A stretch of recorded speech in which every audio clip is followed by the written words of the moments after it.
y vamos a hablar ahorita de un tema bien interesante, y fue que la semana pasada se celebró la Semana Andina. Pues varios de los países que quedan en la región andina, entre ellos pues Colombia, se suman a la celebración de esta semana para la prevención de embarazos en adolescentes como una problemática de salud pública. Y pues justamente el equipo de APS del Hospital San Camilo de Lely se sumó a esta celebración y acompañó pues a todo el equipo que desplegó tanto el hospital como la administración municipal para realizar esta celebración o estas actividades de prevención de embarazo en adolescentes en los estudiantes de las instituciones educativas F. Gómez, John F. Kennedy. También hicieron una toma barrial, ¿cierto, doña Julie? Qué bueno que se haya, que nos cuente y nos amplíe un poco más de cómo fue esta celebración y cuáles fueron esas actividades que se lograron realizar. Bueno, la Semana Andina, como lo decías, fue un pacto firmado en los 5 países andinos: Venezuela, Colombia, Perú, Ecuador, Bolivia. ¿Cuál se me escapó? Bueno. Ahorita lo googleamos. Precisamente para realizar campañas y actividades de movilización en la antepenúltima y en la última semana del mes de septiembre. Nosotros nos acogimos a la última semana de septiembre, que fue dentro del 26. Que fue en la visita al gobernador, que estábamos con todo el... Sí, no, por eso entonces lo plazamos para la semana siguiente, del 26 al 1 de octubre. Se llevó a cabo entonces la celebración o la campaña de prevención del embarazo. Ahorita vos mencionabas algo, y es que estaba dirigida a estudiantes, y me pareció chévere que este año una de las orientaciones era que no solamente nos centráramos en el adolescente institucionalizado, sino también el que estaba por fuera de las escuelas. Nosotros también en el plan de trabajo, con todo el equipo psicosocial del municipio, dijimos, bueno, la prevención del embarazo no solamente es una campaña que debe de ir dirigida al adolescente, ¿cierto?, sino también a los padres de familia y a los docentes, que finalmente ellos son los que nos acompañan en la niñez y en esa adolescencia, y que van a contribuir de alguna manera en sus prácticas educativas, consejos, ejemplo, todo lo que englobe, van a repercutir en esa ideología que yo también me empiece a crear, o en esa importancia de tener o no tener hijos en la adolescencia, ¿cierto? ¿Qué hicimos? El primer día hicimos un carrusel en la institución educativa F. Gómez. El segundo día nos desplazamos hasta el Tigre, en la John F. Kennedy. Tuvimos la oportunidad también de dirigirnos a la vereda, en una vereda, y no voy a recordar el nombre en estos momentos, se me va a escapar. Bueno, ahorita la miro acá. También fuimos entonces a una vereda donde estuvimos haciendo diferentes actividades. Hicimos capacitación, se llamó un taller, se llamaba Formación a Formadores, y fue capacitar a los docentes sobre la educación integral en sexualidad, y a los agentes educativos también. ¿Quiénes son los agentes educativos? Los que hacen parte de estos programas de la modalidad, de los programas de primera infancia, sí, modalidad familiar en este caso, y las madres comunitarias. También se realizaron algunas escuelas de padre, inclusive los docentes y estos agentes educativos, los agentes educativos quedaron también con ese compromiso de que iban a replicar estos talleres y las temáticas vistas en sus comunidades, y obviamente pues como en sus grados escolares. Claro que sí, y además pues lo decía ahorita, y es que es un problema de salud pública que pues Vegachí no ha sido ajeno a esto, y que por supuesto pues muchos adolescentes del municipio pues han tenido que dejar ahí parados o aplazados sus sueños por cumplir o por llevar a cabo los sueños ya de una nueva criatura que viene en camino.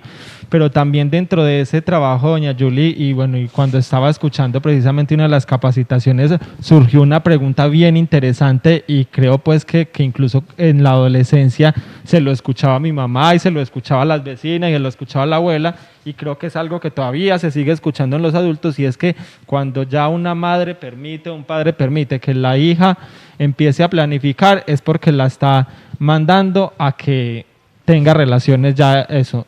¿Puede esta afirmación, cómo la ve usted, doña Julie?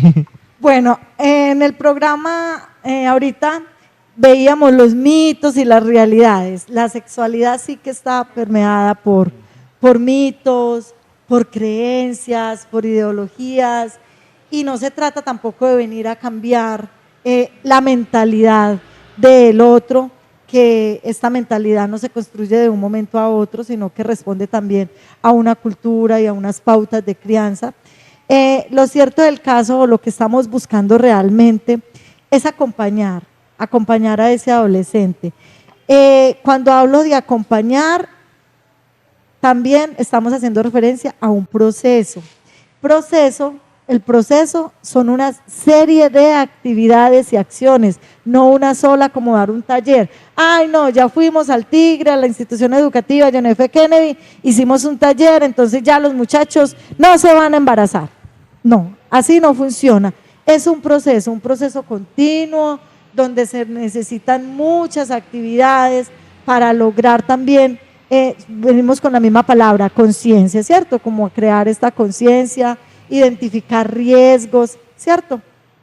Resulta que se cree que si una mamá escucha a su hijo en temas de sexualidad, porque obviamente esto hace parte de mi dimensión, de una dimensión humana, mi sexualidad y cómo la vivo, cómo la represento, estos significados que me voy a construir en sexualidad. Entonces se ha pensado, se ha creído que si la madre escucha es una alcahueta, así, literal. No, es que ella es una alcahueta. ¿Por qué? Porque desde pequeños nos han infundado de alguna manera que la sexualidad es algo satánico, eso es algo malo, ¿cierto? Y déjenme decirle que la sexualidad es hermosa, es divina, hace parte, es innata a nosotros. Desde que nacemos somos seres sexuales, ¿cierto? Entonces, cuando mi hijo me quiera comentar algo con respecto a su sexualidad, debemos de escucharlo. Si mi hijo me dice, yo ya quiero planificar, que sea también, que parta del hijo. Ojo, algunas mamás también hace parte del miedo, no las estamos acá juzgando, hace parte de ese mismo miedo, es que yo no quiero que ella viva o pase por lo que yo he vivido o he pasado, o sus hermanas, entonces antes de que ella empiece a tener relaciones sexuales, yo la voy a llevar a planificar, ¿cierto? Y ojo, ahí también habría una vulneración de derechos sexuales y reproductivos. ¿Por qué? Porque es que no es mi mamá la que finalmente debe decidir ni cuándo yo voy a planificar, ni qué momento yo voy a tener mi primer relación sexual, ¿cierto? Ni es el Estado también el que me lo debe de decir, no, es que usted ya tiene 18, usted ya se tiene que casar o ya tiene que tener una sexualidad activa, para nada. Entonces, ojo, muy importante, soy yo como mujer que decido cuándo voy a planificar, no porque mi madre o cualquier otra persona me lo imponga, porque se podría incurrir en una vulneración de derechos. Acá también hago entonces otro paréntesis, y es que ¿cuándo yo podría decidir? Cuando yo, según la ley colombiana, en un menor de 14 años se puede tipificar un delito, inclusive porque sea la menor o el menor el que quiera y el que busque la pareja. Venga, es que yo quiero tener sexo contigo. Así sea ella y no haya violación forzosa, se puede considerar como un acceso carnal, y acceso carnal violento inclusive por ser menor de 14 años y está tipificado como delito, ¿cierto? Entonces, para que también tengamos en cuenta.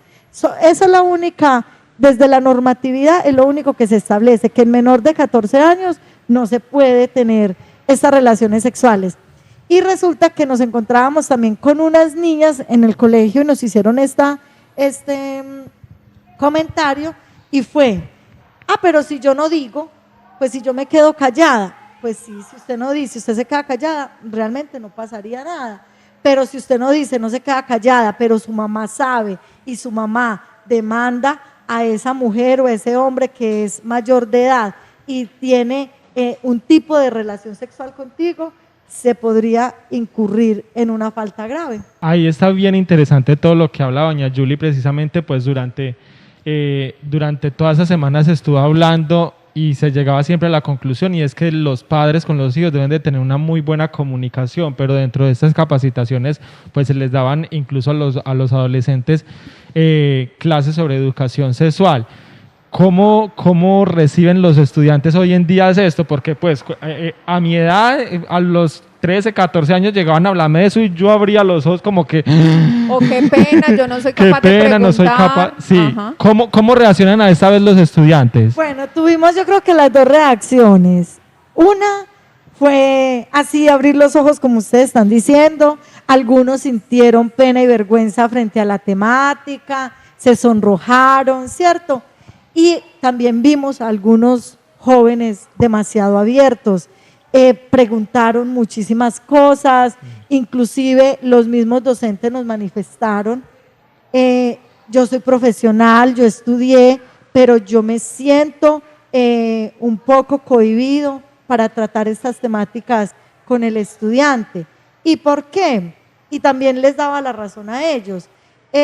Por ejemplo, desde la gobernación nos mandaron unos insumos que era el pene, una vagina, yo los llevé, los enseñé, estuvimos hablando también de esos cuidados que debe tener la zona, uso del preservativo, uso adecuado del preservativo, entre muchas otras temáticas, y los docentes nos decían, venga, donde yo traiga acá un pene, el niño o el joven, ahí mismo van a decir, no, ahí el profesor nos está enseñando cómo usar, o cuando el docente me decía, mire, si a mí me llega una chica de 15 o 16 años, confidencialmente me dice, estoy embarazada y deseo acceder al IVE, a la interrupción voluntaria del embarazo, y necesito o quiero que usted me ayude, el docente decía, venga, ¿yo ahí qué hago?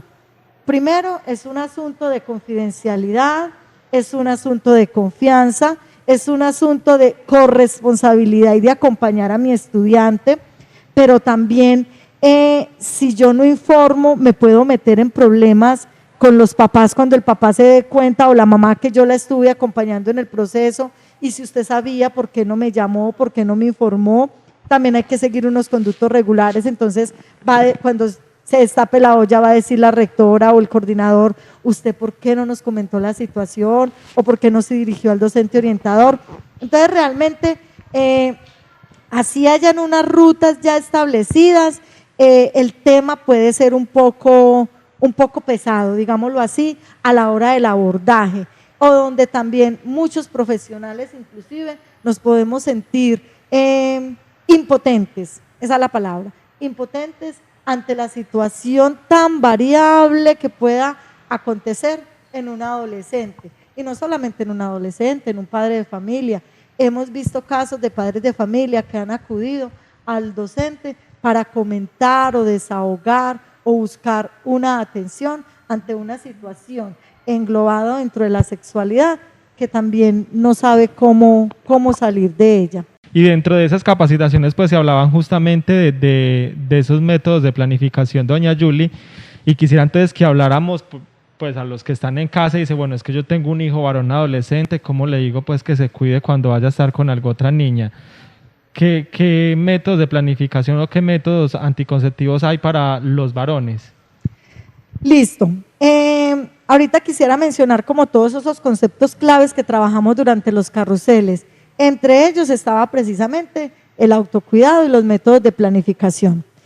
Y también cómo hay una brecha en género, porque somos las mujeres las que debemos de planificar a través de la píldora, la pastilla y la inyección, y el hombre no. Entonces nos lo decían también los adolescentes, venga, pero porque siempre somos nosotras, y es verdad, ahí hay una brecha grande donde todavía se está en estudios también métodos de planificación para hombres. En estos momentos el único que existe es el preservativo, es el único, el condón, es el único medio de planificación para el hombre, y que ya sabemos que es multifuncional o de doble vía, porque también estaría entonces cumpliéndonos con el otro objetivo, que es prevenir de las infecciones y de las enfermedades sexuales. Nos dividimos como unas bases que se proponen desde educación integral para la sexualidad, por acá las quiero leer, y eran unos conceptos claves. Entonces tenemos concepto clave número 1, que trabajamos y desarrollamos, y eran las relaciones. Estos conceptos tienen a su vez unos subtemas que eran necesario trabajarlos, como la familia, la amistad, esas relaciones románticas, la tolerancia, la inclusión, el respeto y el compromiso a largo plazo y la crianza. Tuvimos la oportunidad de desarrollar esta base, acá también se vinculó la Secretaría de Participación Ciudadana, donde a través de una base con aeróbicos llamó mucho la atención, porque no se trataba solamente de ir a hacer el ejercicio, sino también en decirle a las chicas y a los chicos cómo me veo y cómo me estoy relacionando con el otro, ¿cierto? Tuvimos un concepto clave, valores, derechos, cultura y sexualidad, sociedad y sexualidad, que van muy ligados. También se desarrolló esta base. Otra base era cómo entender el género, súper importante que los chicos conozcan, desde ya empiezan a manejar conceptos básicos como qué es género, qué es diversidad sexual, qué es orientación, y desde allí qué es igualdad, estereotipos, prejuicios de género, violencia de género. También hablamos desde el concepto clave, la violencia y la seguridad personal. Allí se socializaron las rutas de atención, ¿cierto? ¿Qué es violencia? Habilidades para la salud y el bienestar, donde se hizo énfasis de esa conducta sexual, mi comportamiento sexual como joven, y empezaron allí a fluir temas muy importantes desde la misma masturbación, ¿cierto? Los chicos hablaban, algunos con pena, otros más abiertos, hicieron inclusive preguntas frente a su propio cuerpo. Este tema de la autoestima, donde las chicas van a tener su primera relación sexual y sienten temor, hacían preguntas textuales, tengo miedo a que duela, tengo miedo al goce y al disfrute, tengo miedo a mi desnudez, ¿cierto? Hacía mucha relación con estas conductas sexuales.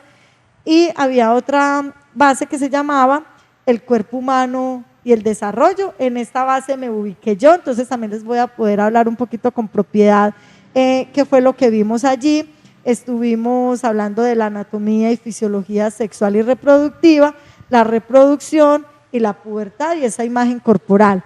Otra base que desarrollamos fue sexualidad y conducta sexual, las relaciones sexuales y salud sexual y reproductiva, donde se habló específicamente de esas infecciones y esas enfermedades de transmisión sexual, incluidas el VIH. Estas fueron pues como las bases, y en todas ellas salieron cosas muy positivas, donde estuvieron muy atentos, tanto docentes, estudiantes, como padres de familia, y sí, cuando surgieron pues algunas dudas o algunas preguntas, se les dio pues como la respuesta oportuna, aclarando que la idea acá no es cambiarle ni las creencias ni las ideologías al otro, sino que la invitación es estar prestos a acompañar al adolescente. Y que de alguna manera entonces entre las conclusiones, doña Julie, es tener precisamente el acompañamiento más de profesionales como ustedes para apoyar como a los docentes educativos, sí. en ese tema. No que solo sea pues como en esta semana, sino como que más constantemente ustedes estén visitando a los estudiantes. También me devuelvo entonces a lo que decía ahorita. Esto no se trata entonces de una sola semana, esto es un proceso, es continuo, sino que porque se toma de pronto una semana, es para realizar acciones y actividades que movilicen, ¿cierto? Tuvimos también, y se me había escapado ahorita, un encuentro con jóvenes en horas de la noche, invitábamos a jóvenes que no estuvieran de pronto estudiando, también nos fueron personas que estaban estudiando, y les mostrábamos un video de algunas experiencias de niñas que se habían embarazado y de niños que se habían embarazado y que nos contaban como esa experiencia de vida. Y luego invitábamos entonces a hacer la reflexión a las personas que nos estaban acompañando, y estoy segura que lo que allí surgió fue muy interesante. Incluso nos llamó mucho la atención, y quiero también compartirlo, alguien nos manifestaba que era mejor tener los hijos adolescentes.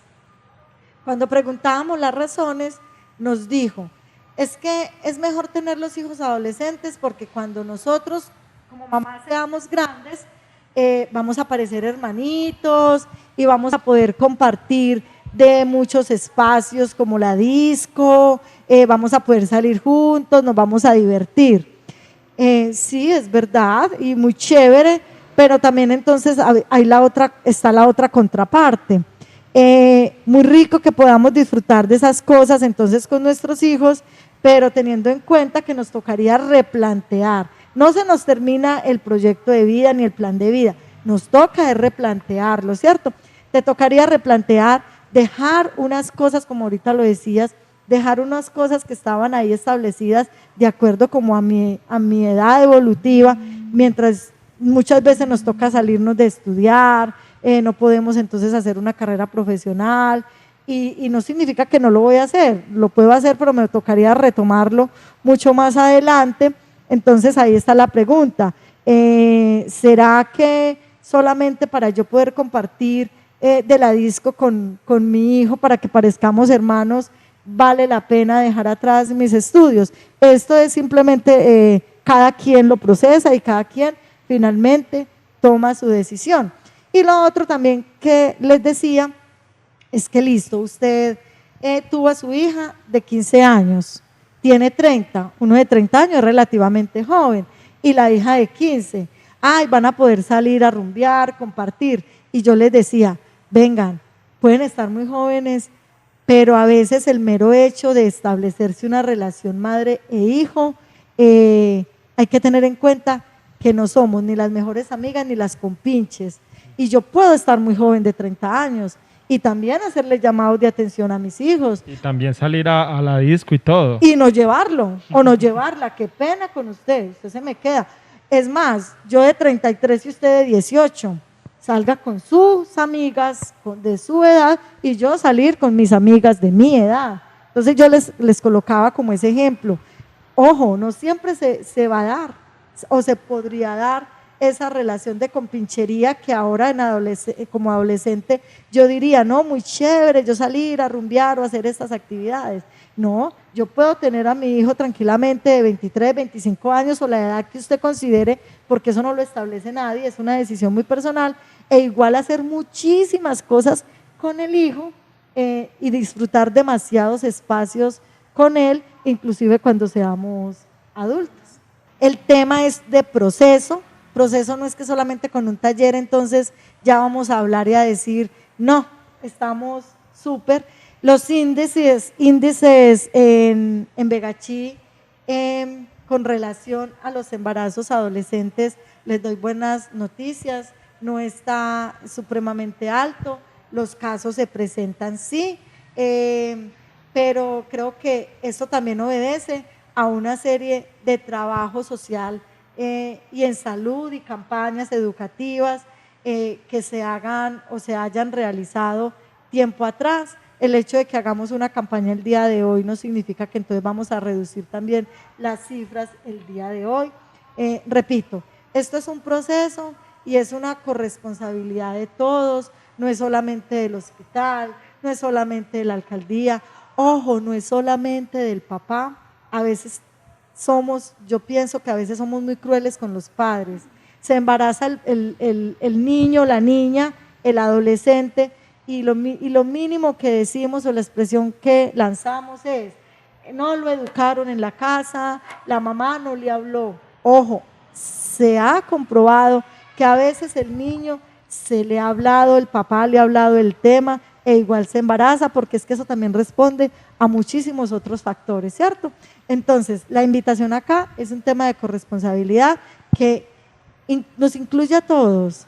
Vuelvo y digo, familia, institucionalidad, y entiéndase como institucionalidad a administración, hospital, repito, y muchos proyectos y programas e instituciones que no tienen que ser gubernamentales, también pueden ser ONGs o de carácter privado que se han unido a la causa de acompañar a nuestros jóvenes para que tengan o conserven un proyecto de vida, se preparen, tengan una estabilidad y luego tomen la decisión de traer una persona al mundo, porque ojo, no es solamente traerla y que es por el tema económico muchas veces hasta resulta, va mucho más allá. Lo que yo como persona le voy a transmitir en la educación a este ser que traigo. Bueno, doña Julia, agradecerle porque como siempre viene con temas muy actuales, muy interesantes, en los que nuestros televidentes pueden aprender junto a nosotros. Le agradecemos mucho y felicitarla por ese trabajo que está realizando por la comunidad de nuestro municipio. Ay, no, muchas gracias a ustedes, a Comunicaciones un agradecimiento inmenso, que también ellos también son fundamentales en todos estos procesos, no solamente para contar qué se está haciendo, no, sino también en difundir estas campañas y llevar el mensaje. Si de 100 personas tocamos una, es mucho logro.